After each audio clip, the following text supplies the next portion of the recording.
I had written a couple of papers on James and religion in the past and thought I didn't have anything more to say, but then I reread Varieties and realized how that there was a lot of stuff I did want to say about it, so as Philip said, I wound up writing a paper, and if there's time at the end, I'll toss out a few comments on the other papers at the conference. In Varieties of Religious Experience, James asks some good questions, but he doesn't offer a coherent set of answers to them. The book is riddled with inconsistencies. These are not merely incidental, rather they're a result of James's inability to make up his mind between arguing that supernaturalism might be good for you and arguing that there is ample experiential evidence for supernaturalism. The most prominent among the inconsistencies that I have in mind are the clashing definitions he offers of the term religious and the different meanings of the term experience that he tacitly invokes. The ambiguities in James's use of religion, the term religion, appear when we press such questions as, does any example of what he calls a total reaction upon life count as a religion? Or can one fruitfully distinguish a religious reaction from a merely moral one, and distinguish both from Nietzsche's reaction, a reaction that James described as merely peevish? Can one be religious even if one repudiates all forms of supernaturalism, even the fuzzy Arnoldian idea of a power not ourselves that makes for righteousness, and the equally fuzzy Emersonian idea that, I quote James on Emerson, the universe has a divine soul of order, which soul is moral, being also the soul within the soul of man, close quotes. Would it still count as being religious if one regarded this divine soul as,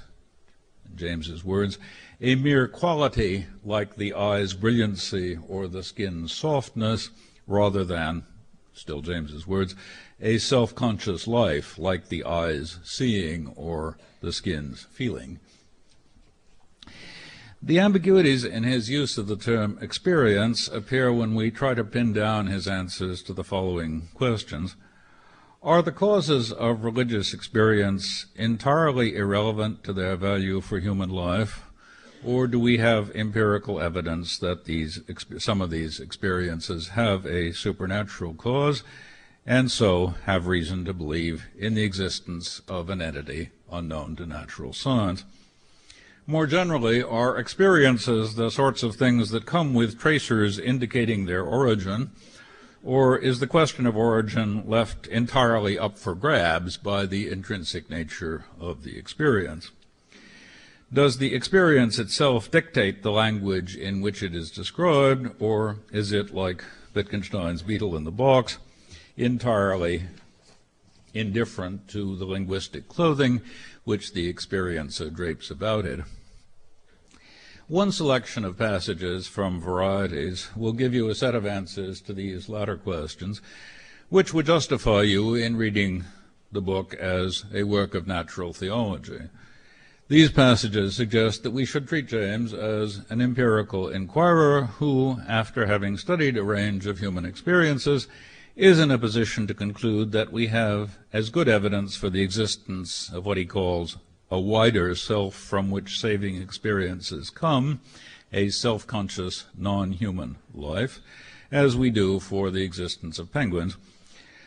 On this reading, experience makes an end run around natural science and leads us straight to the sort of being for whose existence Clifford thought there to be insufficient evidence. Another selection of passages, however, will lead you to read James as being wholly indifferent to the question of the existence of God.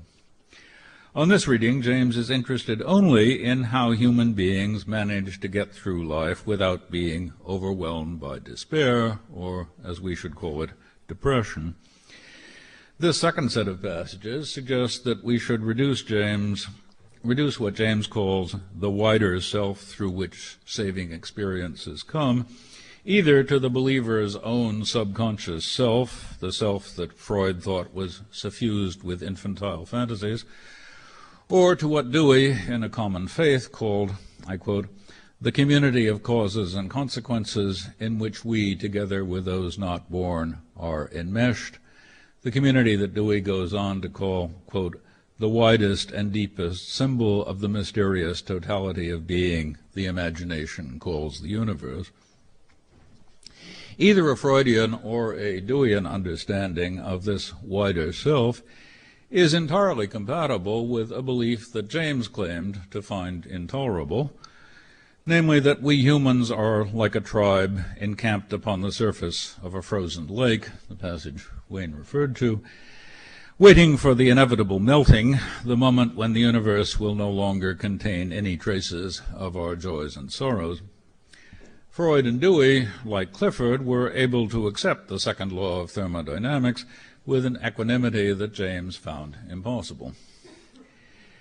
To make James a natural theologian engaged in accumulating empirical evidence with a view to satisfying skeptics like Clifford that they've missed something, you have to focus on the sort of passage that occurs in abundance toward the end of the chapter called Conclusions, which is actually, as you know, not the last chapter, being succeeded by the postscript. Here James says, quote, religion in her fullest exercise of function is not a mere illuminator of facts already elsewhere given, not a mere passion, like love, which views things in a rosier light.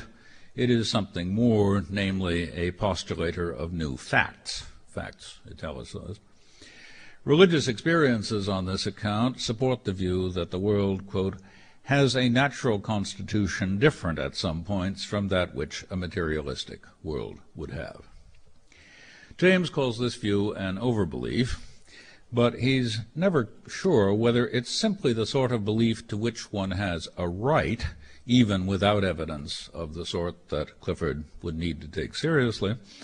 or whether it is a belief for which the accumulated testimonies that fill the pages of Varieties provide evidence which Clifford has a duty to take into account. But most of the Conclusions chapter takes the latter tack. At the very end, James confronts Clifford directly and by name, calls his view humbug, and says, quote, the total expression of human experience, as I view it objectively, invincibly urges me beyond the narrow scientific bounds, scientific in shutter quotes. Assuredly, the real world is of a different temperament, more intricately built than physical science allows, close quote. But this triumphant announcement of invincibility is hard to reconcile with James's cautionary remarks earlier in the same chapter, where he says, for example, quote, the most I can do is offer something that may fit the facts so easily that your scientific logic will find no plausible pretext for vetoing your impulse to welcome it as true. You could hardly be more cautious than that. This more cautious stance is one James had adopted in the Will to Believe essay of 1896. In that essay of 1896, James had been content to say simply that the religious have as much right to their outlook as Clifford does to his. Establishing this right can be read as one of the principal motives for developing the pragmatic view of truth and knowledge that James was to outline in his 1898 lecture, Philosophical Conceptions and Practical Results, and that he would develop further after completing Varieties in his book, Pragmatism, of 1907. I read this latter book as saying, you can get some useful practical results